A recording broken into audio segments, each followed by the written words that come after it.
Hi guys, this is Nicole, and we're here again to discuss the difference between organic stevia versus Truvia, which is considered an artificial stevia. And why Truvia? It is because Truvia is one of the best-selling stevia product out there in the market today, and it says on the label that it is natural and it is healthy, but does Truvia live up to its name? Well, Truvia has three major components in its label, and you will find erythritol, rebaudiana, and natural flavors. Rebaudiana extract actually came from soaked stevia leaves in water, and actually you can do this in the comfort of your own home. You can just pour out hot water in stevia leaves, and there you go, you have rebaudiana extract, and you can use this extract to sweeten your drinks, your dishes, whatever use you wanted to do with it.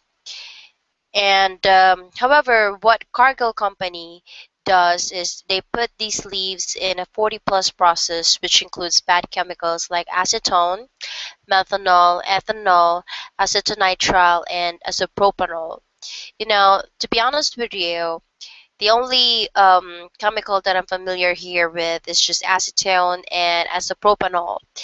But if you were not a chemist, you probably not know what methanol, ethanol, acetonitrile are, right? So we're going to discuss what are these chemicals, since these chemicals are being used to process rebaudiana extract that came from stevia leaves.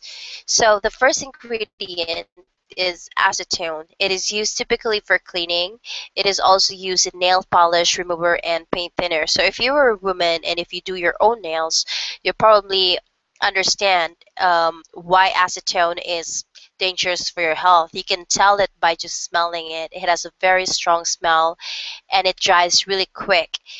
It removes nail polish, and it is the same component that is being used to purify stevia leaves to bleach it so that they can form white powdered form stevia.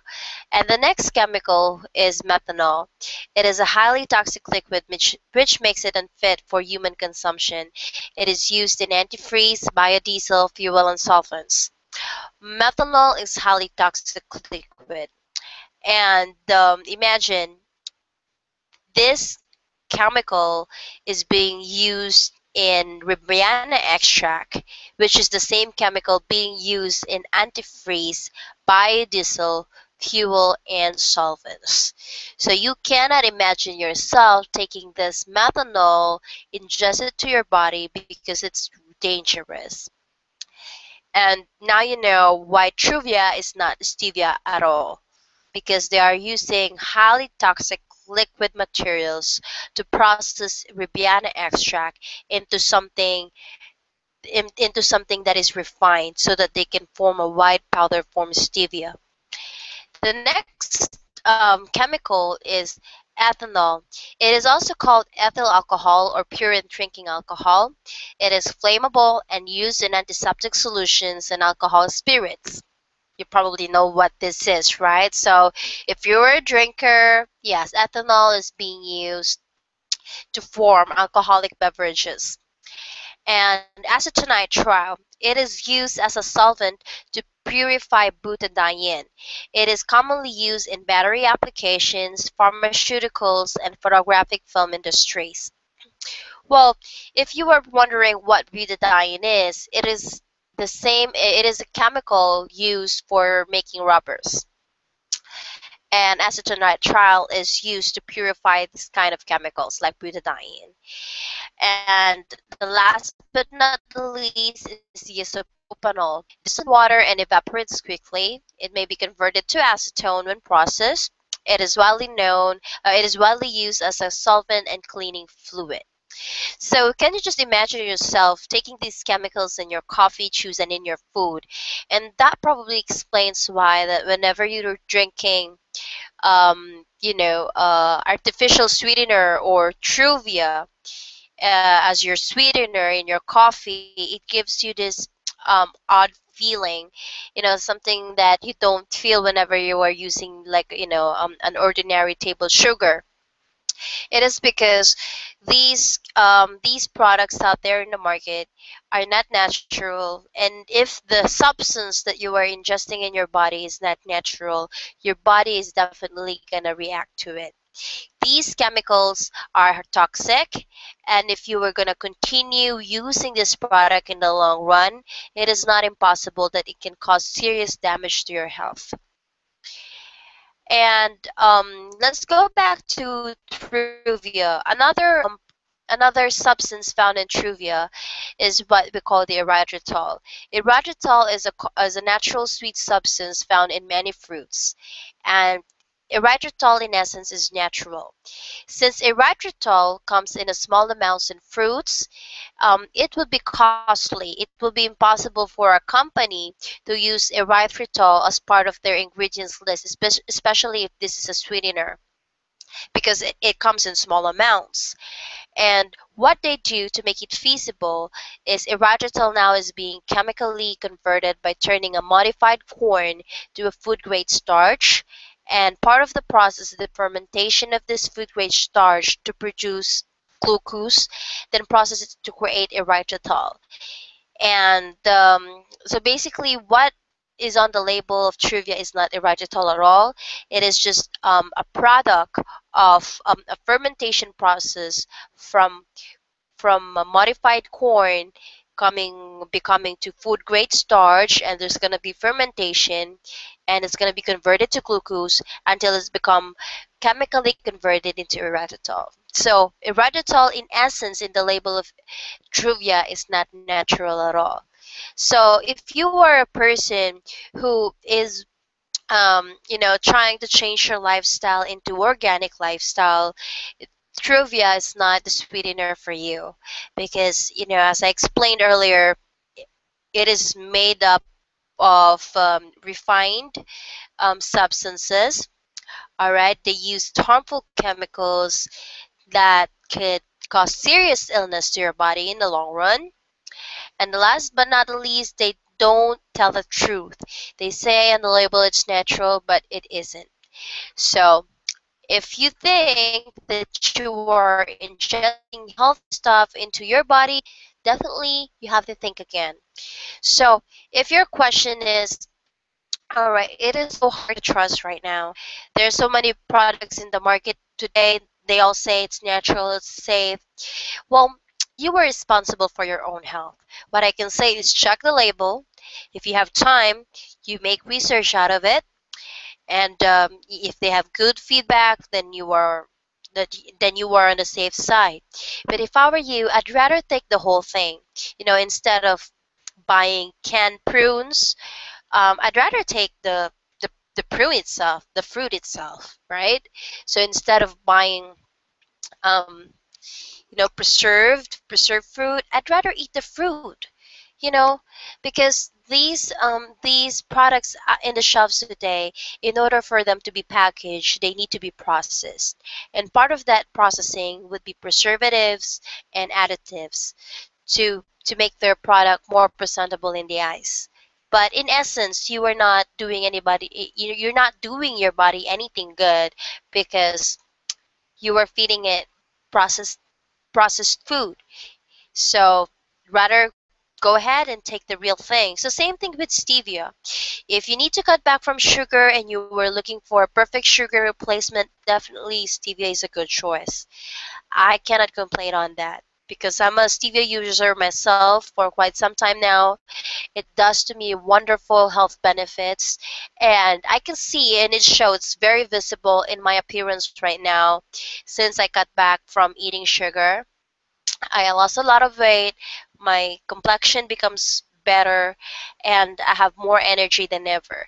So it is no question that stevia is a perfect sweetener for people who have diabetes, or for people who are trying to lose weight, or just people from trying to change their lifestyle from high sugar to low sugar.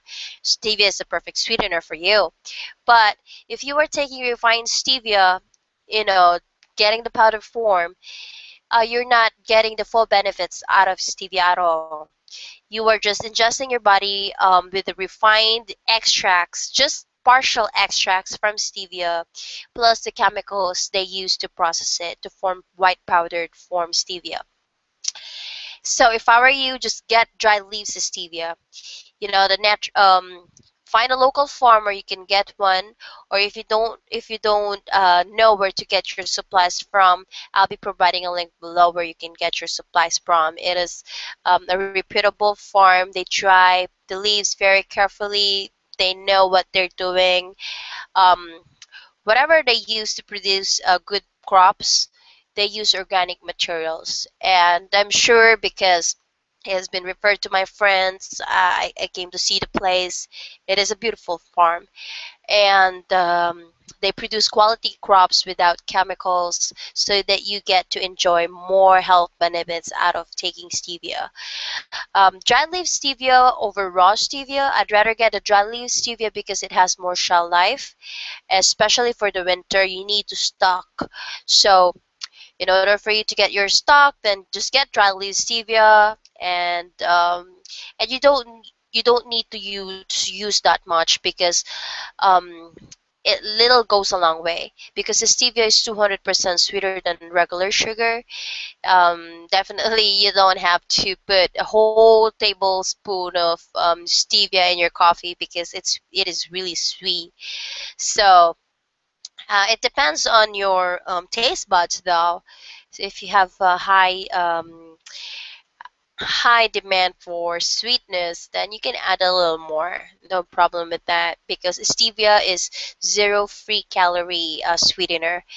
Well, that makes it stand out among other sweeteners out there in the market today. And dried leaf stevia has full of wonderful benefits. It gives you the sweetness you love without the calories.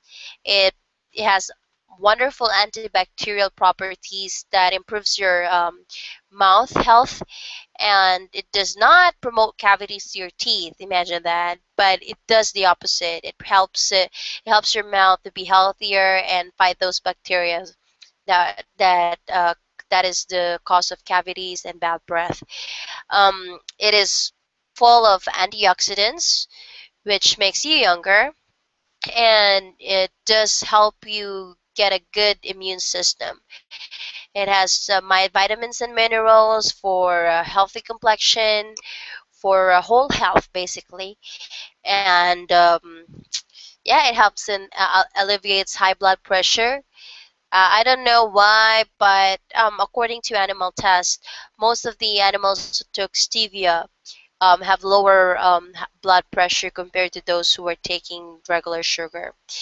So yes, and so far it is a good tonic if you have strong appetite, especially in the evening. That's the time that you don't that you know that's the time you are not active. You slack off.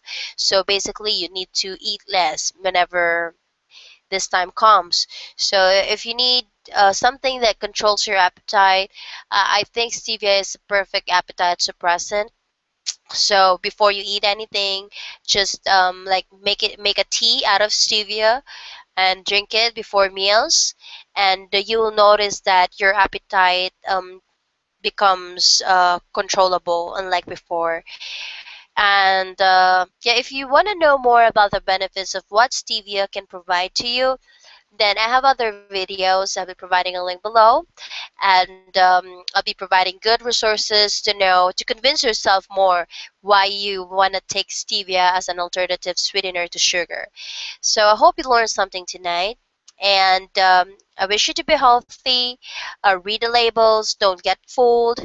Um, if you do have questions, feel free to put your comments below, and I'll be happy to answer. And thank you very much for watching this video, guys. Have a great day. Thank you.